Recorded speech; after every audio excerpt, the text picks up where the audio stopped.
कांग्रेस की अंतरिम अध्यक्षा सोनिया गांधी आज गुरुवार को नेशनल हेराल्ड मामले में ईडी के सामने पेश हुई और अपना बयान दर्ज करवाया। वहीं बीजेपी सरकार पर तानाशाही का आरोप लगाते हुए इस पेशी के खिलाफ कांग्रेस कार्यकर्ताओं ने देश भर में विरोध प्रदर्शन किया। देहरादून में भी कांग्रेस विधायकों समेत कार्यकर्ता सड़कों पर उतरे। कांग्रेस ने राजीव भवन से लेकर ईडी दफ्तर तक पैदल मार्च निकाला और ईडी दफ्तर के आगे धरना प्रदर्शन किया।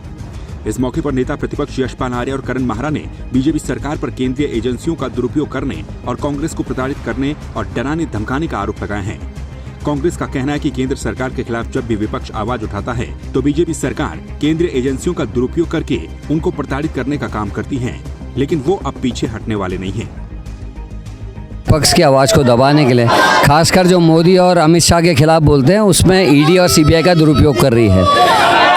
इस केस में नेशनल हेराल्ड में एक बार क्लीन चिट मिल चुकी है। एक विवादित अधिकारी जो आज बीजेपी के विधायक हैं उत्तर प्रदेश में, उनके माध्यम से इसको पुनर्जीवित किया गया और ज़बरदस्ती यूज़ किया जा रहा है। कुछ उदाहरण हैं। येदियुरप्पा जी बीजेपी से जाते हैं, सीबीआई और ईडी की जांच बैठती है, वापस जाते हैं गायब।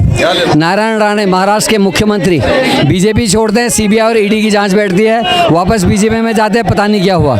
उसके अलावा भी और बहुत सारे नेता ऐसे हैं जिनके परिवारों पे, रमन सिंह जी और उनके बेटे पे केस लगा, वापस बीजेपी में आए, खत्म हो गया। तो आखिर इस देश में मजाक हो रही है। संवैधानिक संस्थाओं का इस्तेमाल विपक्ष के लोगों की आवाज़ दबाने के लिए और उनको डराने के लिए किया जा रहा है, उसका हम विरोध कर रहे हैं। ये बुनियाद आरोप ये पिछले वर्षों में जो होता रहा है, जो बोलते हैं उनकी आवाज़ को चुप कराने की कोशिश की जाती है, लेकिन राहुल गांधी जी ने खुलकर पिछले वर्षों में मजबूती से जन मुद्दों को उठाया है, देश की आवाज़ बने हैं। आज अगर खतरा है तो राहुल गांधी से है केंद्र सरकार को।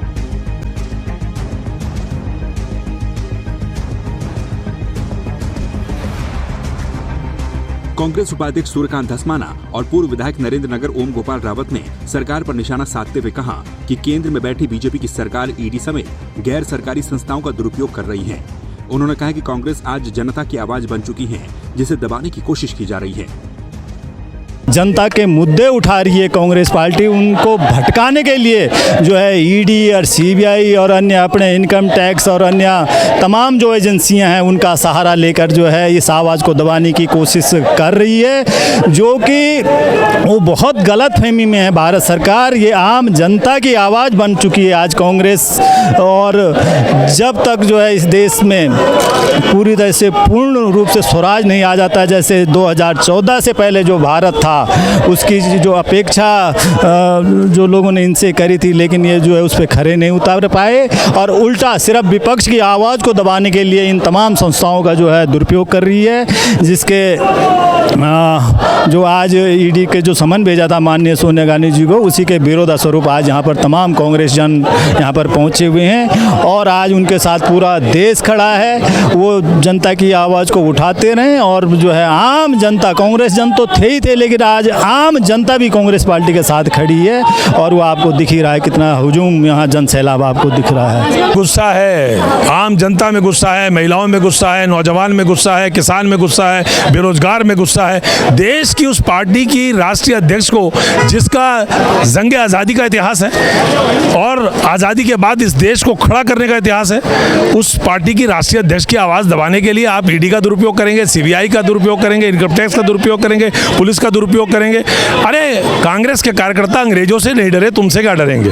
कांग्रेस के कार्यकर्ताओं ने अंग्रेजों को इस देश से भगाया है और इन काले अंग्रेजों को भी भगाएंगे। आज पूरे देश के अंदर कांग्रेस के कार्यकर्ता ईडी कार्यालयों पर प्रदर्शन कर रहे हैं। इन्होंने 4 या 5 बार तो राहुल जी को जून में बुलाया ईडी ऑफिस में, और आज सोनिया जी जो बीमार हैं और उनकी सीनियर सिटीजन है, वो 17 साल से ऊपर की उनकी उम्र है, उनको ईडी ऑफिस बुलाया गया है आज, जबकि उनको अगर पूछताछ करनी थी तो उनके घर आना चाहिए था। सीनियर सिटीजन को तो आप वैसे भी नहीं बुला सकते हैं। तो ये सब निंदनीय है। उसी के संदर्भ में हम लोग आज, और मैं भी, हरीश राव जी दिल्ली में हैं सोनिया जी के साथ, और मैं यहाँ पर आई हूँ, यहाँ मुख्य कांग्रेस के कार्यालय में। कांग्रेस ने केंद्र की मोदी सरकार को साफ तौर पर चेतावनी दी है कि जब तक बीजेपी सरकार कांग्रेस को प्रताड़ित करना बंद नहीं कर देती, ये लड़ाई जारी रहेगी और अपनी आवाज यूं ही उठाई जाती रहेगी। संवाद 365 के लिए कैमरामैन दिनेश कुमार के साथ दीपिका भंडारी की रिपोर्ट।